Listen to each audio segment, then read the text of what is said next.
This week on The Real Housewives of Salt Lake City. Because you're not for sorry. anything.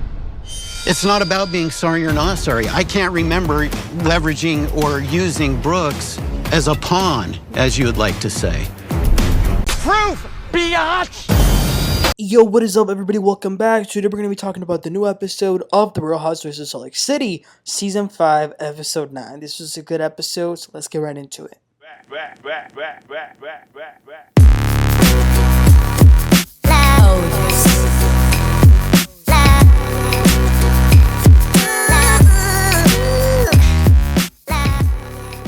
Okay, so we're still at this couple's trip. Bronwyn got very offended by Lisa defending Heather and FaceTiming Heather. So Bronwyn goes to complain to her husband, Todd.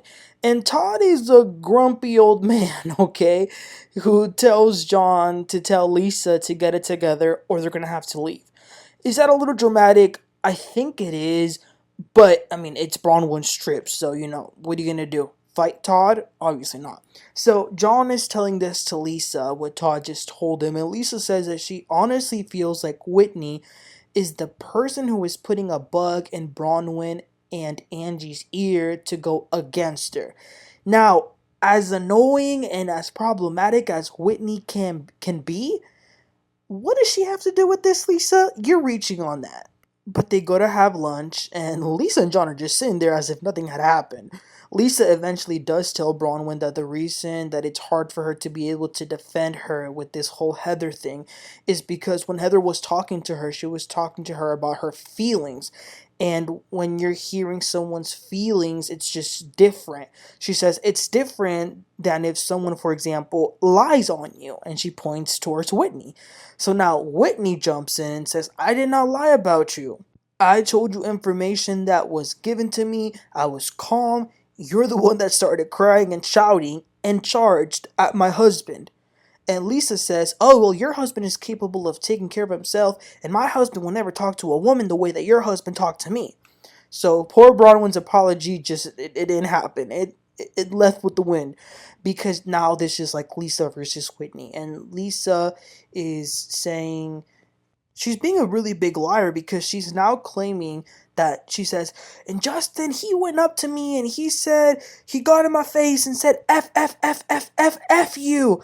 Which that's not what happened. Like, that's absolutely not what happened. So they're arguing, and then John then speaks and says, okay. Whitney, you just asked her if she did it. So Whitney's like, okay, Lisa, did you do it? And Lisa says, no. So John says, there we go. It's done. And then John says, my wife never lies on anyone. So then Shawn says to Angie, well, didn't she just call you an effing bitch? And Angie's like, yeah, she did. So Shawn says to Lisa, yeah, like, I've been privy to some conversations that you've had with my wife, and, like, that's borderline abuse, the way that you talk to her. And then Lisa in her confessional says, why is her husband even talking to me? And I was just like, wait, didn't your husband just talk to Whitney? I mean, you can't be selective on who can and can't talk. But I appreciated Shawn because he was able to very respectfully put Lisa in her place. And Lisa, all she could really say was sorry. Seth then tries to defuse the situation by asking some stupid question and saying that they should go play some volleyball. Meanwhile, we go back to Salt Lake City to see a scene with Mary Cosby. She walks into her son's room, and we see her son laying in bed with his wife all on top of him in a messy-ass room, and they're eating on top of the bed. I'm going to be honest, it's a little uncomfortable watching these scenes because I don't know if these two are on something. They probably are based on the way they're speaking. Lord knows what time of day it was. And, Mary just says to them, I feel like I'm talking to two little babies. And they're not. They're adults. They're like my age. So it's really sad. But I'm sorry. It's time for Mary to have some tough love. Young lady, get the hell out. Go to your house. And the son, time to get to therapy or a life coach or something strict because it's not... I mean, at this point, if you don't fix it now, you're not going to be able to fix it ever. Okay, going back to the trip, the couples, they played some volleyball. They did some cool editing with that. And then a little later, they start to get ready to have dinner. They showed the couples getting dressed, and Lisa's acting like victim of the year, and Whitney says that she's firm in her accusations and she really doesn't care. So outside, it was a nice little setup. They had a mariachi, which I love. I'm glad that my culture gets showcased a lot via mariachi on a lot of these reality shows. It was actually like sort of a little party because there was other friends of Bronwyn and Todd's that were also there. By the way, Bronwyn was wearing that necklace that her husband just bought her, which was expensive.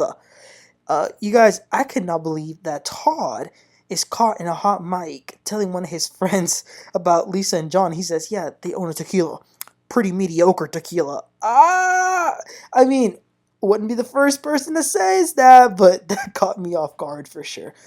Seth was wearing some random hat that said Brooks Marks on it. Is that still a thing? Is his little tracksuit thing still a thing? So they then go to have dinner, and as they're sitting, Bronwyn starts to talk about why she loves Todd. The first reason is his black credit card. She does say they have fun together, but Todd is just sitting there with his arms uh, crossed, which kind of makes people wonder, like, what is that relationship like? I want to give him the benefit of the doubt and say that, he's an old man. So there are older guys like him that, they might be less likely to show affection, but it's like, damn, I don't know. So after they have the dinner, Angie brings out a bunch of whiteboards and markers. So she's gonna do a little game where everyone will have a whiteboard and a marker. She'll ask a question about the couples, and each person in the couple will write down their answer and see if, as a couple, they got the same answer correct. And the questions start out nice, things like, who apologizes first? Then they go a little, heated. What's your husband's favorite sexual position? I'm glad, though, that they were all team players and they all played along. They had some fun. Then here comes the messy question. Who is your wife's least favorite of the group? Lisa put down Whitney. Angie and Shawn put down Meredith. Whitney and Justin put Lisa. And Bronwyn also put Lisa.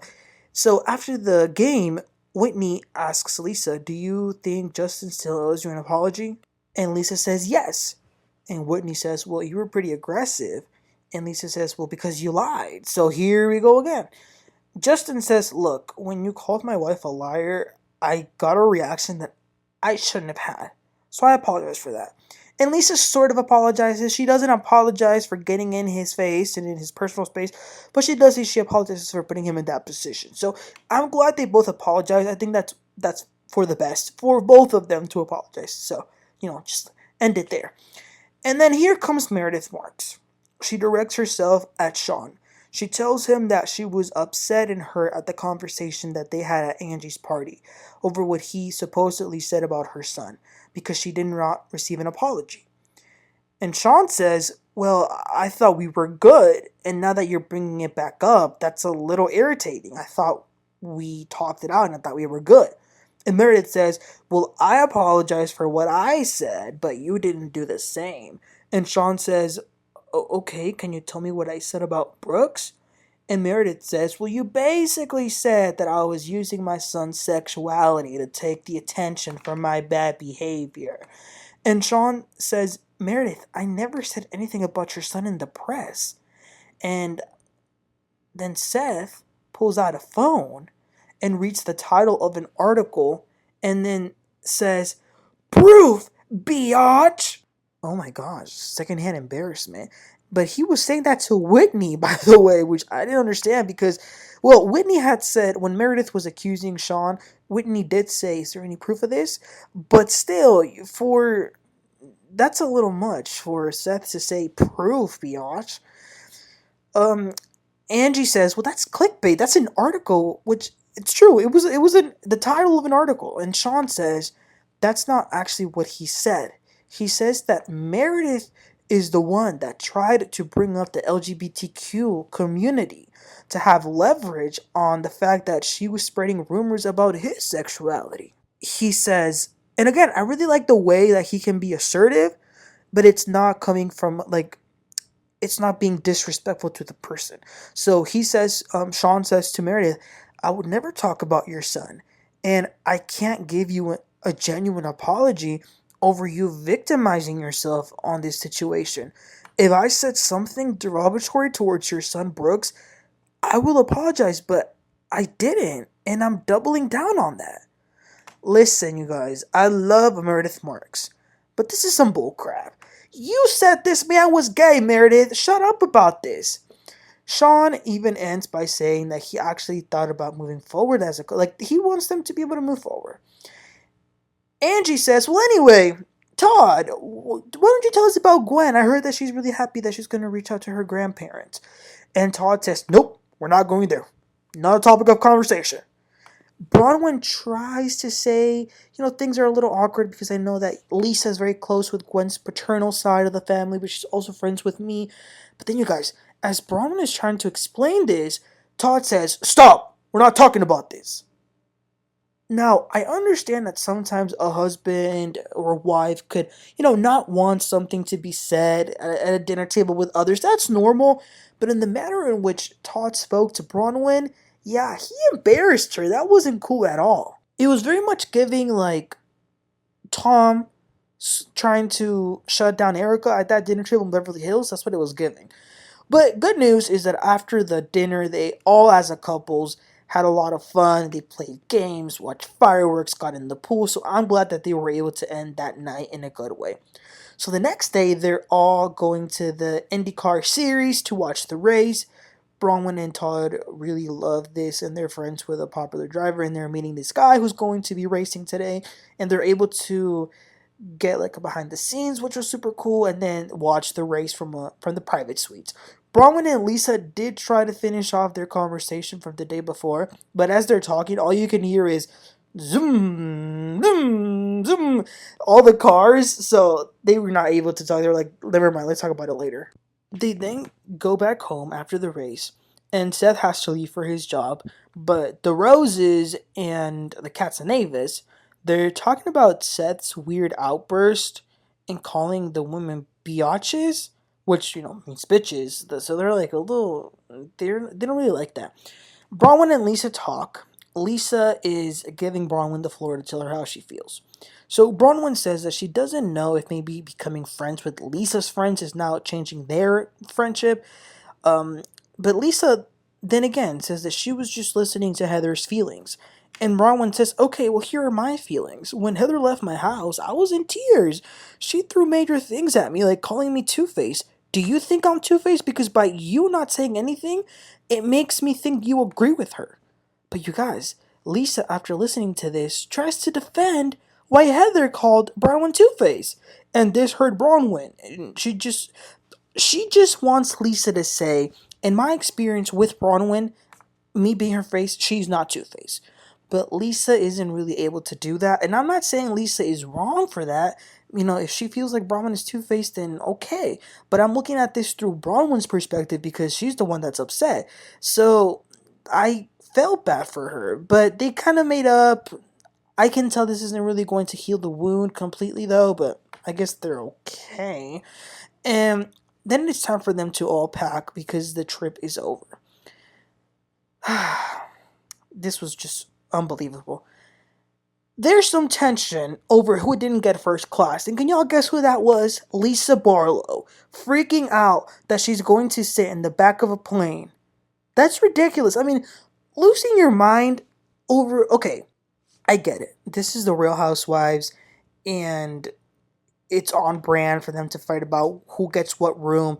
But this wasn't like a drama thing. This was her actually freaking the F out because she was going to need to be on a 47-minute flight in coach. If this isn't first world issues, and it's almost like, I might be taking this a little too personally, but this is like offensive to her own life. Like, you're so privileged, and this is your problem? Lisa, you were acting like a clown. And then her dumbass husband just stood there like, oh, okay, well, I guess we'll have to look. No, bro, tell her that it's not that big of a deal. It's not. I think that just, you guys, I think that just because of all the things that are happening in reality to people all across the world, seeing someone, anyway, I'm not even gonna get to this because I don't want to say, but and it's funny because when they were packing, Lisa was talking all about, oh my god, I can't wait to see Henry. Then when John tells her, well, if we get another flight, it's going to make us, get home way, way, way later. She's like, well, it's not like something's wrong with Henry. Lisa, really? And then you wonder, never mind. But anyway, you guys, that was the end of the episode. Let me know your thoughts. There's a lot to talk about, a lot of different things that happen.